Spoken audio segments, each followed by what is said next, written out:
Welcome back, ladies and gentlemen. I hope you all enjoyed the light bites and refreshments and are ready to dive into our next session entitled Unlocking Southeast Asia's Trade Potential, Regulations, Opportunities and Challenges. Please welcome on stage our speakers, Zui Kao from Raja & Tan LCT Lawyers, Kala Anandarajah from Raja & Tan Singapore, Melisa Uremovic of Raja & Tan Thailand, and Nazly Siregar from Siregar Hamzah and Partners, Indonesia. This session will also be moderated by our CLO partner, Tracy Wong. Thanks, Sam. Hi, everyone. Welcome to our final panel for the day. Understand that we are holding you up from either drinks at networking session after this or back to battle traffic to head back home. So we're going to try and keep it to end sharp at 5:30 because any longer, Kala's going to kill me as well because she has to rush off for another event. So this is the panel which we're quite excited to kind of run through with you guys because the four ladies here have been working together on trade panels like this for this is our third year now, and we've decided to graciously allow Dui to join us this year to be the only male amongst the four power ladies here on stage. Diversity to allow a man on board. But yes, we are here to talk really about trade. We want to basically try and understand a little bit more about the trade potentials that we have, to talk about it from a free trade agreement perspective, or the challenges, or certain types of opportunities or methods of looking at things in terms of how you can implement certain strategies within your group. So I'm not going to kind of go into introducing everyone since we kind of know everyone. So I'm just going to dive straight into the very first question. So one very popular remedy or method of looking into trade elements is really in terms of safeguard measures, anti-dumping measures, as well as countervailing duty measures. So we're going to very quickly let Melisa take the lead on this and maybe give us an overview from a Thai perspective.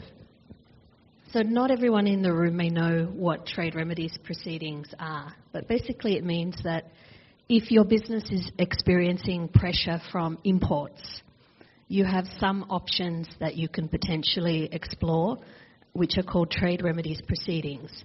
And then the key remedy that you could receive if successful is that those imported products from certain producers or from certain countries may then be subject to increased tariffs. That's one example. So the most common form of trade remedy proceeding in most jurisdictions is anti-dumping proceedings. So if you're in the domestic industry, and each country may have a slightly different test on who can start an anti-dumping proceeding. So you may need to have 50% of the domestic industry submit a petition, or 25% in the case of Thailand to then support that petition. And if you can show that importers are dumping the product in the market, and that there is some injury to the domestic industry and that there's a link between the two, a causal link between the two, you may be successful with the anti-dumping proceeding. So as I mentioned, that is the most common form of trade remedy proceeding in Thailand and many countries. And some of the key industries where there are a lot of anti-dumping orders are steel and various chemical companies. Some of the famous anti-dumping proceedings have been frozen shrimp, plastic bags, cotton, float glass, a whole range of products where the domestic industry has felt that there are producers that are exporting product at lower than the price in the domestic market. So this is just a very, very high level, not very technical explanation. That's anti-dumping. The next possible option would be to look at it from a safeguard proceeding point of view, and that is also where there is an increase in imports, or the language we often use is there's a surge of imports from a particular country, and there's injury to the domestic industry because of those increased imports, and there's a link between the two. And again, a certain percentage of the domestic industry needs to be the parties who submit the petition to request the regulator to investigate. Or the regulator can usually do it themselves as well under various jurisdictions. Safeguard proceedings are less common. In Thailand we've had less than 10. I'm not sure in other jurisdictions, but probably a smaller amount. Another option is CBD or subsidies-related matters, where, again, the test is very similar to anti-dumping, but the key issue is whether the government is providing subsidies to certain industries. And so Thailand itself has never brought a subsidies proceeding, but it has defended itself against some. And one of the first ones I did many years ago, about 20 years ago, was when US manufacturers challenged the Board of Investment privileges that many of you may have heard of, BOI investment incentives, that they were a subsidy. But we were successful in defending the Thai authority to say that the BOI incentives are not a subsidy. So CBD proceedings are not that common either. And then the fourth type of matter is anti-circumvention proceedings. You may have heard of those.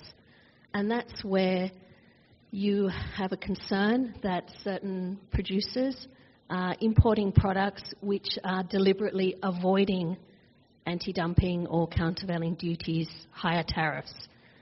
This is really a hot topic right now. In Thailand, the anti-circumvention measures were only introduced to the law less than 5 years ago, and only the first determination came out in August 2024. And to explain the background a little bit, it involved steel. And it was a measure against, it was a finding that 17 Chinese producers of hot-rolled steel in coils and not in coils were adding alloys to avoid the original anti-dumping duty. And then the determination that was made against them was that they should be subject to the original anti-dumping order. So that means higher tariffs for those products. Because what anti-circumvention measures look at is whether you're slightly modifying the product, or if you are doing something to change how it's produced or transshipped.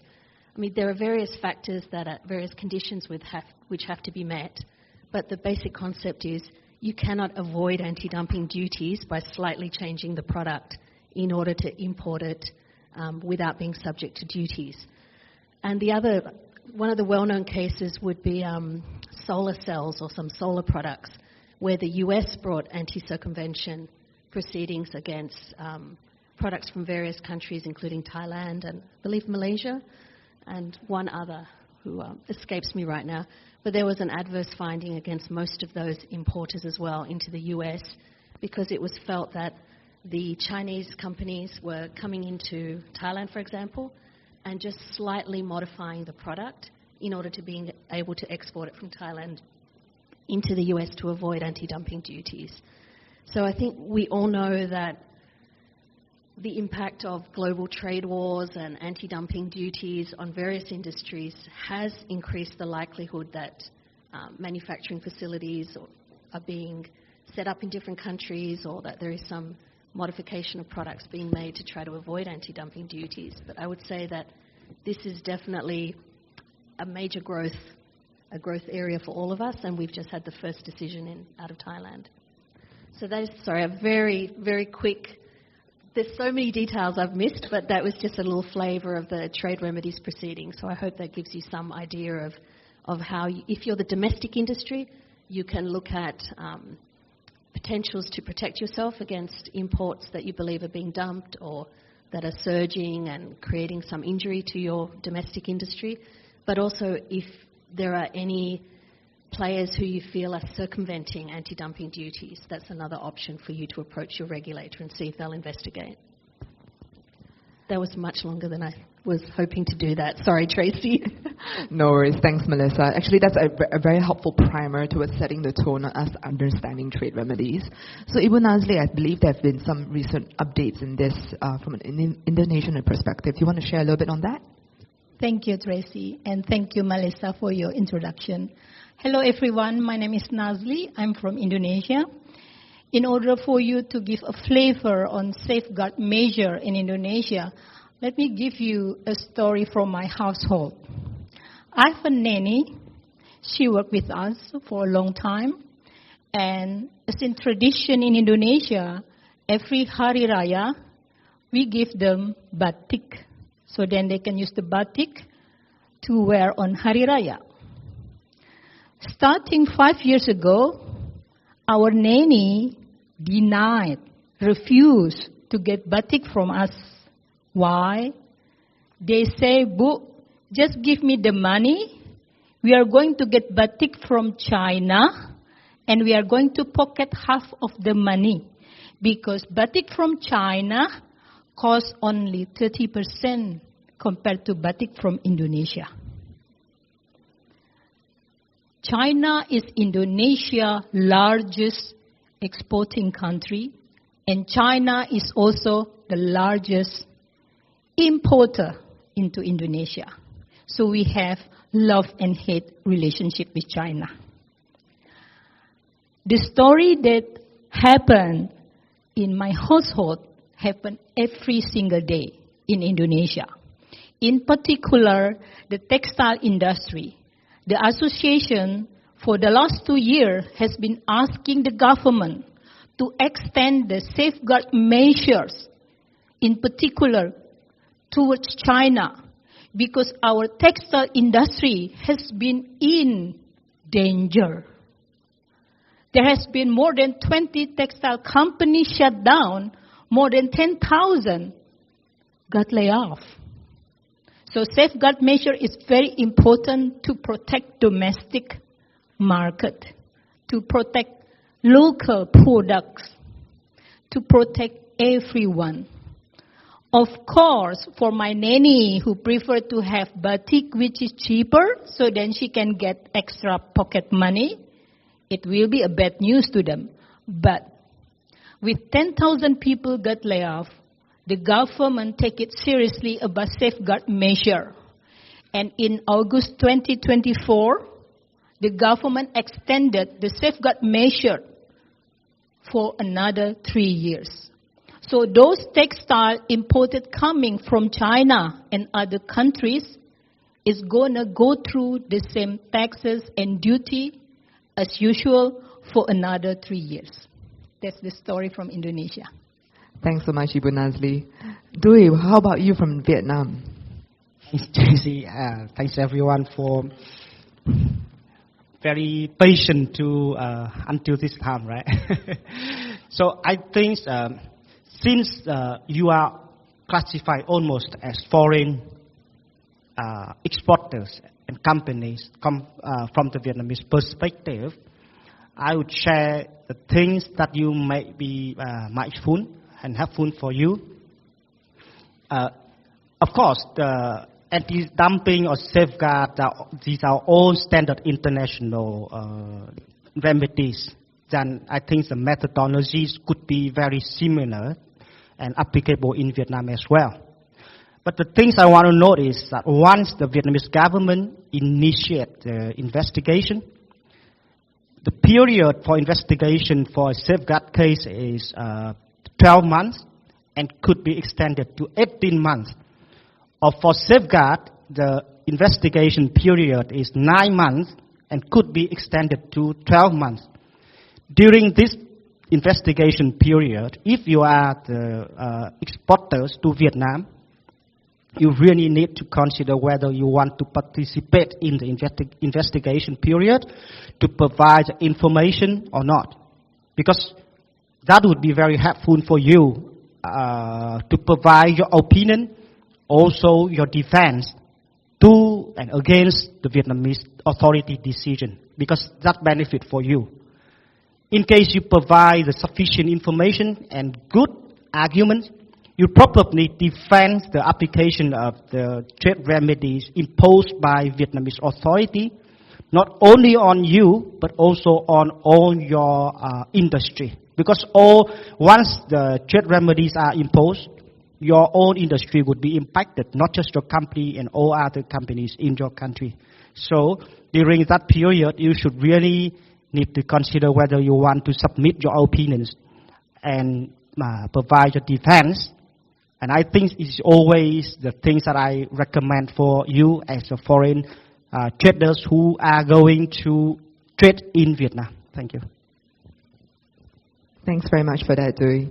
The position in Malaysia is as what Dwayne mentioned, very similar with the position in most of the other jurisdictions. Just a quick note that most typically the measures, trade remedies that are sought for the industry in Malaysia is mostly steel related. So we're moving on from trade remedies into another area of trade that we typically do talk about is really on export controls, and in particular how it impacts from a perhaps more an intangible goods perspective, right? Rather than from both the traditional physical goods as well as maybe the intangible goods side. Carla, do you want to share some thoughts on this?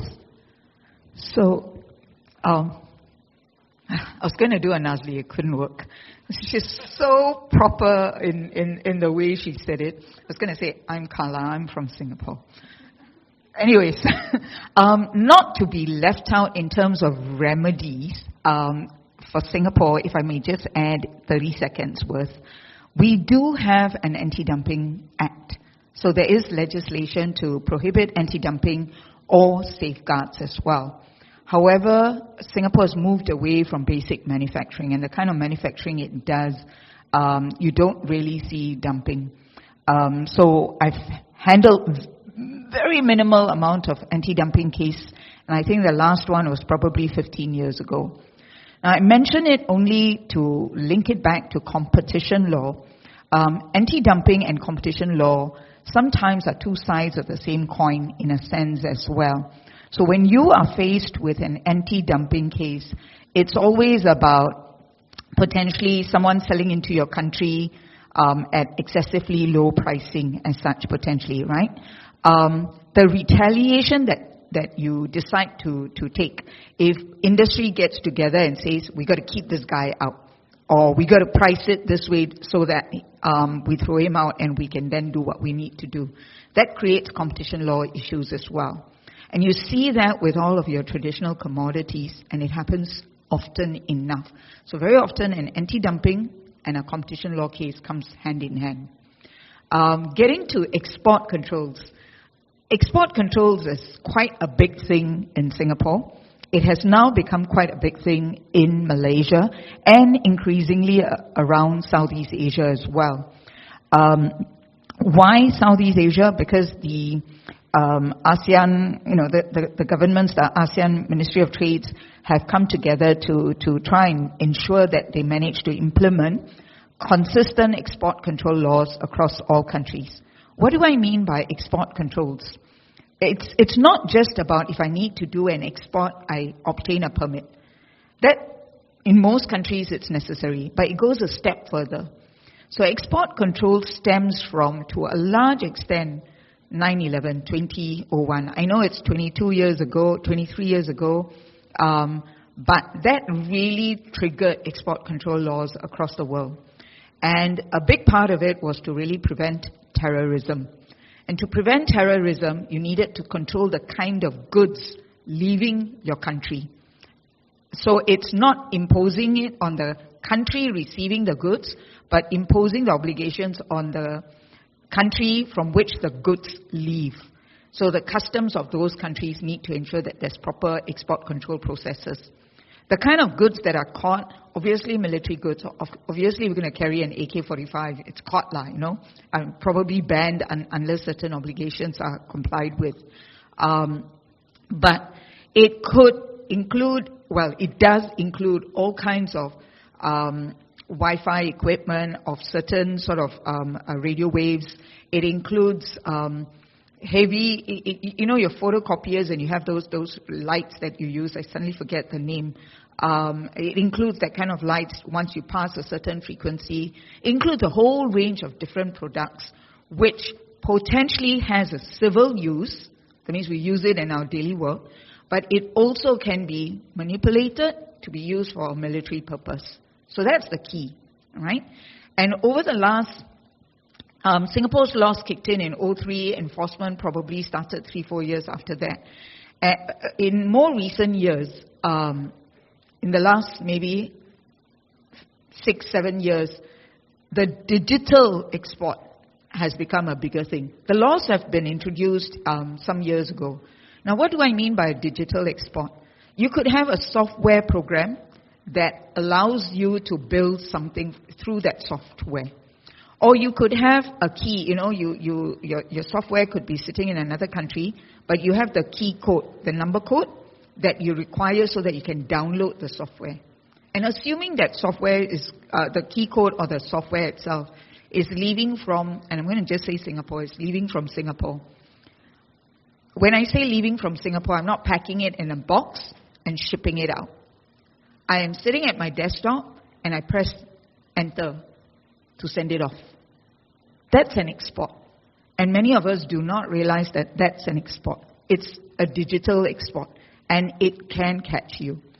So that is again something to be very careful about. It could include anything, designs, your drawings, any documentation that provides guidance, all kinds of interesting things. So depending on the industry that you're in, that's going to get triggered. Now, I spent quite a bit of time on this because, in terms of explaining what it is about, because it's not intuitive to everyone. It is not intuitive even to the multinationals, the European companies, the American companies, the Japanese companies that operate in our country. When I say it's not intuitive, what I mean is they know about export controls in their countries. They assume they meet their country standards, they're going to meet Singapore, Malaysia standards. But the answer is no, not necessarily. There are similarities, substantial similarities, but there are clear differences as well. And what's the consequence? So, big deal, I click enter and it went in, so what, right? The consequence is if it is discovered, the relevant customs authority discovers it, then there can be very severe penalties. The penalties go into hundreds of thousands of dollars. It could include jail term as well. To manage some of these, we do things like voluntary disclosures to manage it. But it means that we need to have identified that there was a problem before the regulator comes a-knocking. Okay, so that's the export control bit, which may sound somewhat dry when I talk about it, but maybe I'm crazy, maybe the work is really exciting. When we get a piece of work like that, we're like, yeah, something to do. But it is data heavy. Okay? Let me just flip it around and just very quickly talk about imports. Now, imports is easier slightly. When you're going to import something into a country, you need an import permit. So it can be very basic, easy to obtain. But then again, depending on the industry you're in, you might require special import permits. So, healthcare, food, beverage, whatever, the entire industry there, certain types of electronic products, and so on and so forth. You do need import permits as well. And because we are Southeast Asia, ASEAN, right? Just because I meet Malaysia's requirements doesn't mean I'm just using these two countries as quick examples. Doesn't mean I meet Singapore's requirements, because the requirements can be quite different, and vice versa. So we've had instances where we meet Singapore's requirements, but Malaysia's standards slightly different, so we don't meet it. So if we don't know the specifics, unfortunately, then you're potentially violating the law as well. It's very, very detailed and specific in terms of even import controls. There's one last element, sorry Tracy, one last element, transshipment. I come in and go out straight away. I come in, I don't even get into the country. I stay at port and I go out. The rules are slightly different. I come into the country and then I go out. The rules are slightly different.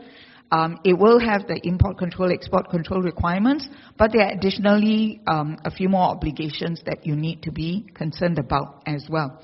And in transshipment, if I'm going to bring it into the country, so again using Singapore as an example, I suddenly trigger GST. Malaysia had GST for a short while and then it disappeared. But you could trigger other kinds of taxes. Okay?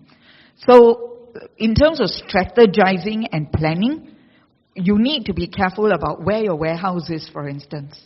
So if your warehouse is situated inside the country in Singapore, and you then have to import into Singapore, your transshipment doesn't really give you a lot of benefits, because you end up paying potentially GST. There may be exemptions, zero rates, and so on, but it just adds that additional layers of complexity. Let me pause there. Quite a detailed element in terms of the various rules in relation towards imports and exports, right? And quite a fair bit for us to chew on.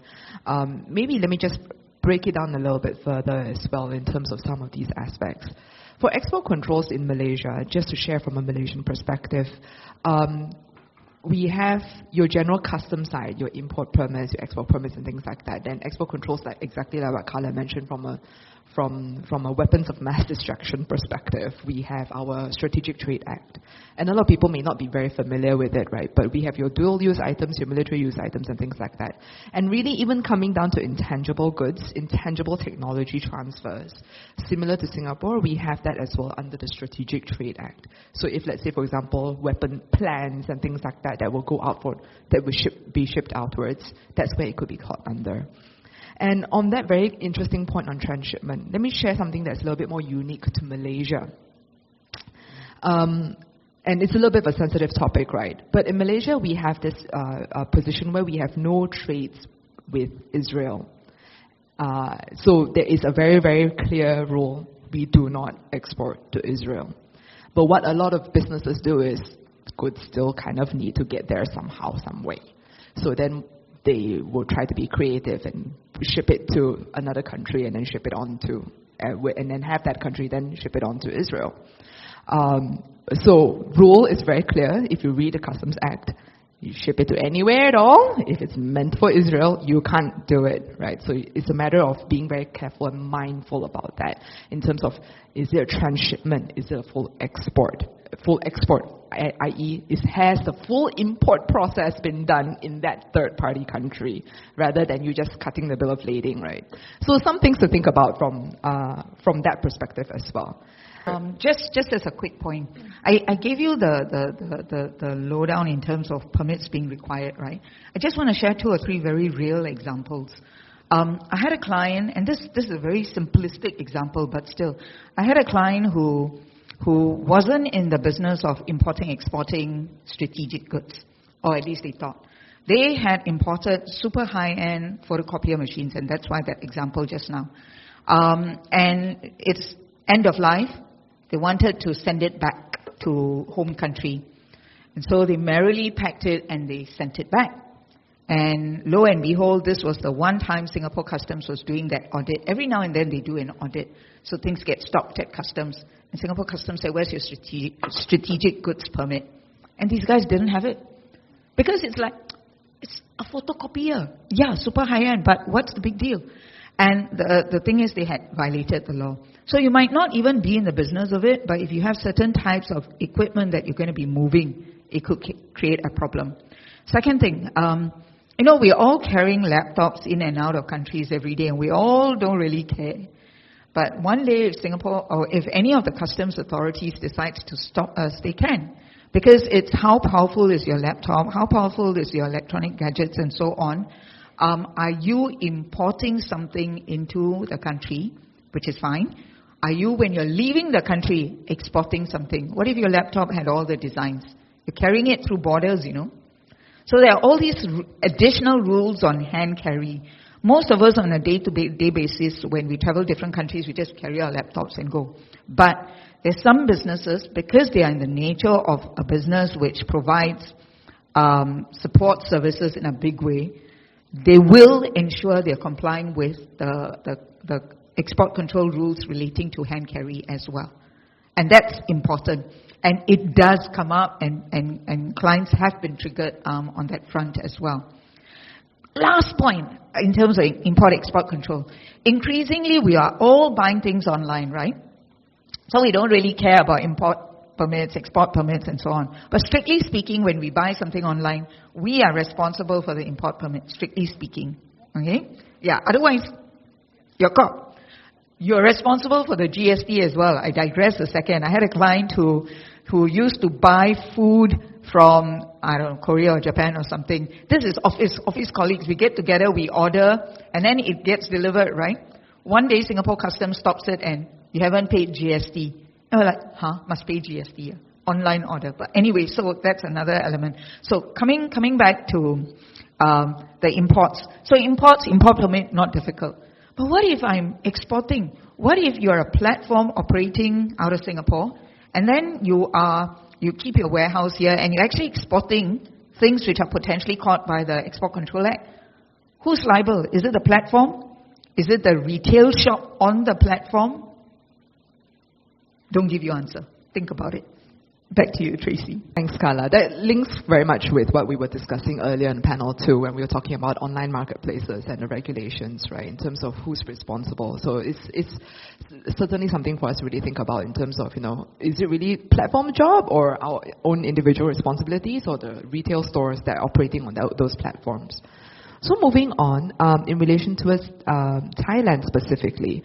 Thailand has always been a jurisdiction that has pretty significant customs disputes. Is this still the case? And what are the issues that clients have been experiencing with customs, and anything that you want to share in terms of these aspects? I would say that yes, it is still the case. If you look at all of the regulators in Thailand, customs is the one most likely to raid. It's the one that most people, if they're importing goods, would have some interaction with. They will stop shipments, they will query your declared customs values or tariffs. Historically, they were focused a lot on valuation disputes, and that was primarily when the excise tax base for excisable products was tied to the CIF value. These days, we tend to see more tariff classification disputes, royalties-related disputes, and definitely licensing disputes. Because if you need a license for a specific product, there may be a specific act for it, such as the Hazardous Substances Act, and it will specify a penalty if you import without the required license, but that penalty is usually lower than the customs penalty for importation without a license, which is potential imprisonment and a financial penalty. And under Thai criminal law, the higher penalty, the severer penalty would apply. So what happens in Thailand is if you run into a problem with customs, they will typically try and push you to settle the dispute. They may hold up your goods at port, or they will basically push you to settle so that you can keep your clearance moving. And how that benefits them is that they can get faster, I'm being very cynical here, but it benefits them because they can get faster access to the percentage of the fine that they are legally able to claim personally as we call it bribe and reward in Thailand. And the Thai word is simbon, but it's bribe and reward, badly translated. So they are incentivized to push you to settle, but that settlement will also act as an admission of wrongdoing. It's a waiver against prosecution, so you're protected from that side, but it sets a precedent in terms of it being an admission of wrongdoing. But the benefit to settlement is that you can end up paying a lower fine. You can also voluntarily disclose and potentially lower your fine. So that is the closest we have to a leniency program. It's not a leniency program per se, but it is the closest we have. The alternative is fighting the matter, and if you have a strong case and if it potentially involves a large volume of imports, it is still good to fight the matter, but you need to be prepared to take it. If it's a criminal dispute, it may potentially need to go through 3 levels of court, which is a disincentive both for customs officials and for many importers. But we certainly do help people with that process if it's criminal. If the Customs Department treats it as a civil matter, which is always the ideal, then it's just a matter of deficit duty rather than potential criminal penalties. Then once they issue a notice of assessment, you have 30 days to appeal to the Board of Appeal, and then if you're not happy with your ruling, you can appeal further to the tax court. So you have either civil or criminal aspects. So I think the very short answer to your question, Tracy, is we still have lots and lots of customs disputes. I would say that the historical areas where we had a lot of problems have improved. For example, valuation was always a massive issue, but in fact, Thai customs law implemented the WTO's customs valuation agreement. So valuation should occur according to the valuation methodology set out under the Customs Act. And the situation has improved, and there are some rulings which confirm that even in a criminal case of alleged duty evasion, the authority is supposed to follow the customs valuation methodology, and that is a massive improvement. But you still have one fundamental issue, which is that if you're a related company, if the importation is between related companies, then Thai customs is essentially immediately suspicious of your import. So there is a higher likelihood that you may have some dispute or query made on your imports. So I could go on and on, but I will stop there. I think it's just safe to say that the practical suggestion would be is if you do have a problem with customs, do not immediately sign the settlement agreement they give you to sign. Do not do it, because you need to make your own internal assessment about whether you really did something wrong. Can you fight this? You also need to assess what period of shipments are covered. If it's a criminal allegation, we have a 15-year limitation period for duty evasion. So if you sign a settlement for a certain proportion of those shipments, but it could potentially be used as a precedent for a wider time period, you are making our life very difficult when we try to represent you in court proceedings, because we know that the public prosecutors will immediately waive your settlement, and it's very difficult to explain that away. So the practical suggestion would be do not do anything quickly. If they're pushing you in terms of timelines, ask for a postponement, go back, do your internal review, or tell them you're doing your internal review, formulate your position on whether it's better for you to settle or not. Is it better for you to fight? What is your potential financial exposure? And then make an informed decision about what to do. But don't let them bully you into doing something too quickly. I just want to very quickly add to that. That's not just for customs, ladies, gentlemen. Every regulator. Yeah, every single regulator. And sometimes they might just end up saying that, now, you agree now, we let you off. You agree now, or you give me the names of this, da-da-da. Most regulators are very reasonable. They will give you time. If you're a lawyer in the room, great, you know the thinking. If you're not a lawyer in the room, then call your in-house counsels as a first port of call. If they are familiar with the issues, then great. And in-house counsels are brilliant generalists, right? So they know the stuff. But if they get stuck as well, please call your external counsels. And I'm not trying to get work here. I'm just trying to guide. Call your external counsels who are experts in the area. Because many a time I've seen lawyers who don't know, who think they know, who don't know, so it's unconscious ignorance, and they make the case worse for the clients as well. I would just say, I don't know. Okay, if I can't help you, I say I don't know. So just putting that out there. Sorry, Tracy. No worries. Thanks, Carla. Thanks, Melisa. Mindful of time, so I'm just going to quickly move on. For Ibu Nazly, you had wanted to share something in relation to certain updates on the prohibited export goods. Care to quickly share on that? Okay. Thank you, Tracy. This month is September, and Indonesia has expanded into 405 HS code, which is under prohibited export goods. 405, okay?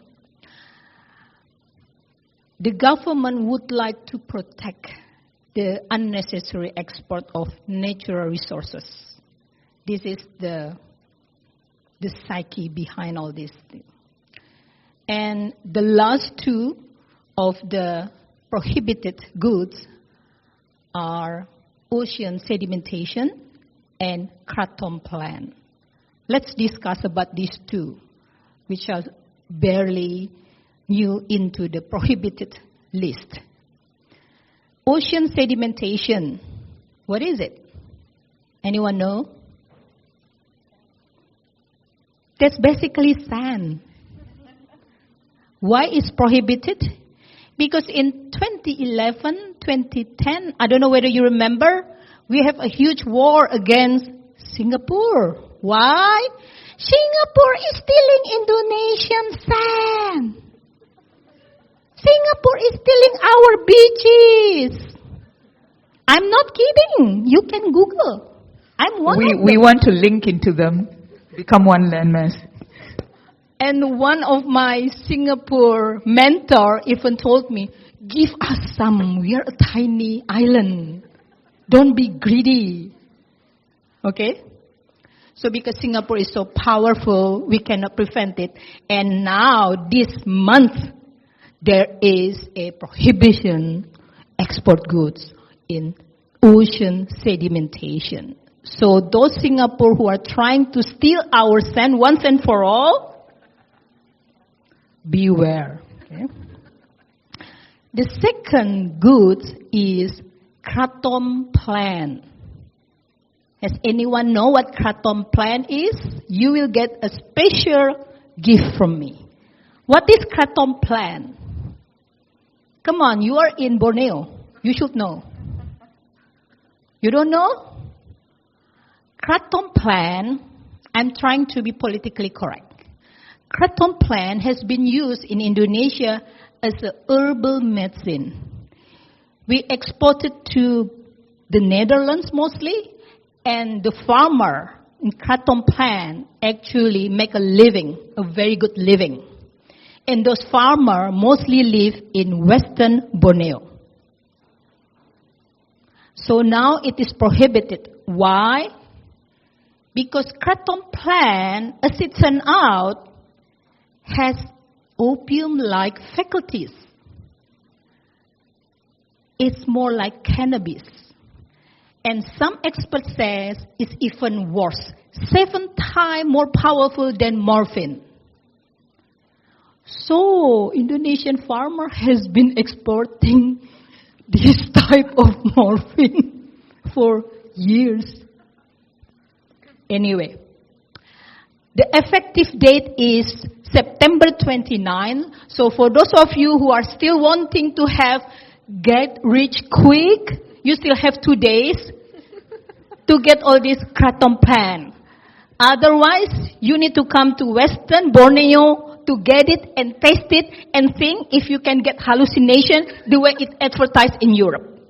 Thank you. Thanks for that, Ibu Nazly. Wow, we're not teaching you to get high, people. Just putting it out there. But yes, very interesting. And just the penultimate question before we'll close off the session with asking everyone to share a little bit on practical elements. Carla, do you want to share a little bit about free trade agreements in terms of how businesses generally should really ride off on understanding free trade agreements to best kind of grow and take advantage of what elements and what things are available under these agreements? Okay, I'm going to give my challenge and speak super fast. So free trade agreements, it first again started round about the early noughties. So 2003, US-Singapore free trade agreement, one of the first ones that came about. Before that was WTO, but WTO was starting to fail even back then. Even as many of the Southeast Asian countries wanted to become part of WTO. The idea about free trade agreements is it's either bilateral or it's regional. And one of the strongest regional free trade agreements we have is ATIGA, the ASEAN Free Trade Agreement between the 10 countries. And then we have ASEAN, Korea, and so on and so forth. Okay, so those free trade agreements. Intention is to try and see how best to make your exports out or imports into the country as efficient as possible. If there are duties to be paid, to negotiate duties down as much as possible. It is intended to increase trade. And because we have a network of free trade agreements, if you know how to work it, depending on which countries you go through, you can, in fact, reduce your duties considerably. A lot of people like to sort of make it Singapore origin because Singapore has no duties for anything. So it's like practically free. We only had 3 or 4 items. But it means that you've got to plan carefully. And to avoid potential violations, free trade agreements have rules pursuant to which you can determine if it's coming from your country or not. So there will be things, it's rules of origin. Rules of origin could be what value of raw materials were used from your country, how did the product change so that there's a change in the tariff classification. She talked about HS code, that's tariff classification. It's too complex to go into all of this now, but that's free trade agreements. It's really, when it first came about, it was the movement of physical goods. Then it was movement of people and so on as well. And another key element about free trade agreements is to ensure that one country doesn't treat its own companies better than everyone else. Singapore has been taken to task on this, for example, where there were allegations that Singapore treated its own telcos better than other telcos, for example. Historically, it's all been settled. Another element of free trade agreement is now increasingly a digital agreement, and there is a green agreement as well. The whole idea of digital agreement is to recognize that, just now we were talking about things that go from your laptop, to recognize that there's digital movement and e-commerce. So again, the idea is not so much to reduce duties, but to ease the flow or the speed at which goods can move from one country to another, or services can move from one country to another, to manage related tax issues as well. And green agreements are really to ensure that your supply chain has, at the end of the day, only people who are using sustainable methods from who you procure your raw materials, and it's coming up the track. So these combination of agreements, the idea is to grow trade across the world. And it does work if you know how to work it, and I'm sure many of you do utilize these agreements.